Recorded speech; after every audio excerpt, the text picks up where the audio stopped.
Bonjour tout le monde. Ici une autre émission de Parlons Hockey, normalement avec Charles Tropper, mais cette fois-ci il n'a pas pu être disponible, donc seulement avec Félix.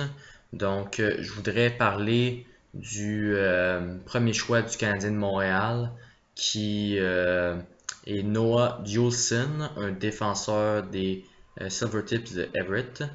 Je je voudrais commencer par dire que je ne suis pas très content du choix de Marc Bergevin. Je crois qu'il a mal repêché selon nos besoins. Je crois qu'il aurait dû plus se porter à l'attaque qu'à la défense. Surtout droitier, même si normalement on pourrait dire que les droitiers sont plus importants que les gauchers. À mon avis, un Canadien, on a plus de profondeur à droite, comme Piquet Souban, Jeff Petrie, Greg Patron. Ça, c'est 1, 2, 3 et c'est pour le futur. On a Souban pour 7 ans encore, je crois. Et on a Petrie pour 6. Et Patron, normalement, on devrait le signer pour un contrat pas très gros, mais quand même un contrat de peut-être 2 millions ou 1,5 million. Donc, à gauche, on a bien entendu André Markov, mais André Markov a 35 ou 36 ans, donc sa carrière porte à sa fin quand même pour le futur. Euh, Suivi de Nathan Beaulieu, un bon défenseur, peut-être plus un top 4 qu'un top 2. Donc, c'est sûr que ça, c'est quelque chose à penser. Et Jared Tenordi, qui, à mon avis, top 6 au mieux. Pas un top 4. Surtout à cause de son manque de talent offensif, qui fait que, on veut pas un autre Emeline. Et sans dire Emeline, si on le garde, c'est un autre top 6, mais on ne devrait pas le garder. 4 millions pour ce qu'il nous donne présentement, c'est certainement pas assez. Donc ça, c'est mon opinion sur nos défenseurs gaucher-droitier. Je crois donc que Noah Juulsen, cependant, c'est un très très bon joueur. C'est juste que, à mon avis, il a cherché la défense quand on a notre premier centre, c'est David Desharnais, un 5 pieds 8 pouces, et il fait seulement 15 buts par année, c'est n'est pas assez. Oui, Alex Galchenyuk est près d'arriver au but, mais en même temps, Galchenyuk il ne peut pas faire tout seul pour gagner la Coupe Stanley ou aller avoir une possibilité de battre Tampa Bay ou les Rangers de New York. Donc, à mon avis, on aurait peut-être dû drafter certains joueurs comme Nick Merkley, celui qui a été drafté 30e par l'Arizona. Je crois que ça aurait été meilleur. Il est 5 pieds, 11 pouces, 190 livres. Donc, pas un gros bonhomme, mais ce n'est pas très petit non plus. Un passeur qui aurait pu seconder Max Pacioretty. Donc, tu sais, avoir un passeur et un compteur, c'est tout le temps intéressant. Ça serait mon opinion à moi. On pourrait mettre peut-être Galchenyuk et Sherbak ensemble plus tard, avoir deux duos. Mais ça n'a pas l'air d'être le cas. Si on aurait pu prendre Jérémy Roy, c'est l'un de nos défenseurs droitiers, un Québécois. Pour moi, Québécois, c'est très important dans le Canadien. Anthony Beauvillier, un autre Québécois, 5 et 10, 174 livres. Un centre talentueux, on pourrait dire on veut pas un autre Desharnais, mais Desharnais n'a pas été pris en première ronde non plus. Il n'a pas été repêché, je suppose qu'il y a une raison pour ça. Donc, à mon avis, prendre un Québécois avant un autre est avantageux. Donc, je trouve que Marc Bergevin aurait dû se forcer pour au moins regarder dans la direction de ceux-là. Et Nick Merkley, surtout le plus talentueux dans ça. Je crois que Travis Konecny aurait été choisi par le Canadien s'il n'avait pas été pris par Philadelphie juste avant. Je crois que ça aurait été un très bon choix, un très très bon joueur, une très belle vision du jeu. Je crois que ça aurait été une très bonne édition canadien, mais on peut jamais être sûr, ça s'est pas passé.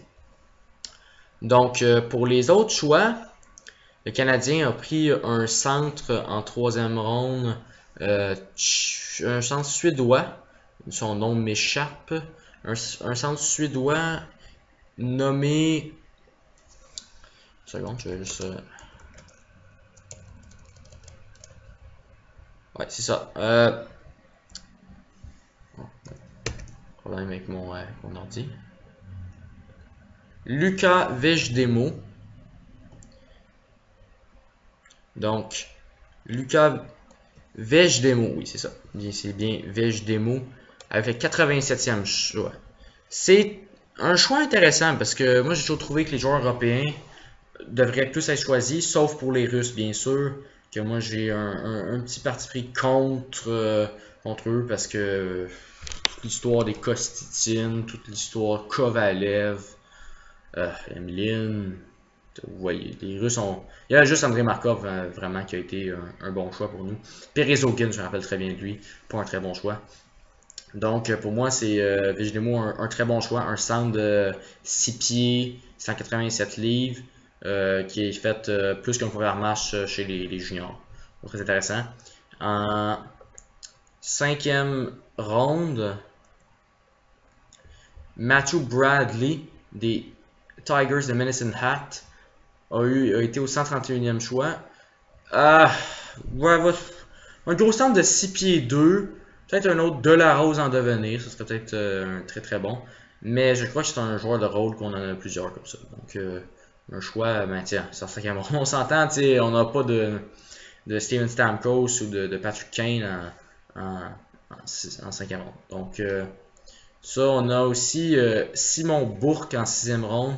Je ne connais pas trop, un bon joueur, mais sans plus, peut-être un Michael Bournival en devenir. Donc ça, c'est pour les choix du Canadien. Si on parle un peu du repêchage en général, bien sûr, McDavid a été pris en premier par les Oilers d'Edmonton, ce qui était prévu. Donc, une très bonne addition pour eux. Deuxième, Jack Eichel, encore attendu, mais qui va faire une autre très belle addition au Sabre. Le rang de l'ordre 3, 4, 5 m'a très surpris. Pour moi, Dylan Strome était le bon choix à aller prendre pour les Coyotes qui manquent clairement d'offensive. Suivi de Mitchell Marner à Toronto. Mitchell Marner, pour moi, aurait été un meilleur choix pour une équipe une équipe de Toronto qui manquait pas de centre, mais là, je veux dire, il joue à l'aile souvent. Ce n'est pas un centre naturel. Il est capable de jouer, mais il joue à l'aile droite beaucoup de l'année. Donc pour moi, un autre allié qui peut jouer au centre pour Toronto, c'est correct. Mais Noah Hanifin, qui a été choisi 5e, une très grande addition côté de la Caroline. Pour moi, c'est un défenseur élite. Je le comparais à peut-être Seth Jones ou Roman Yossi, Ryan McDonough, quelqu'un de cette trempe-là. Donc vraiment, très belle addition des Hurricanes de Caroline. Donc si j'aimerais vous remercier pour les 150 abonnés. Donc, c'est très apprécié. Je voudrais vraiment vous remercier pour ça et je ne ferai jamais faire des vidéos sans vous comme ça. Donc, merci et à la prochaine. Peut-être que Charles va être la prochaine fois. Merci.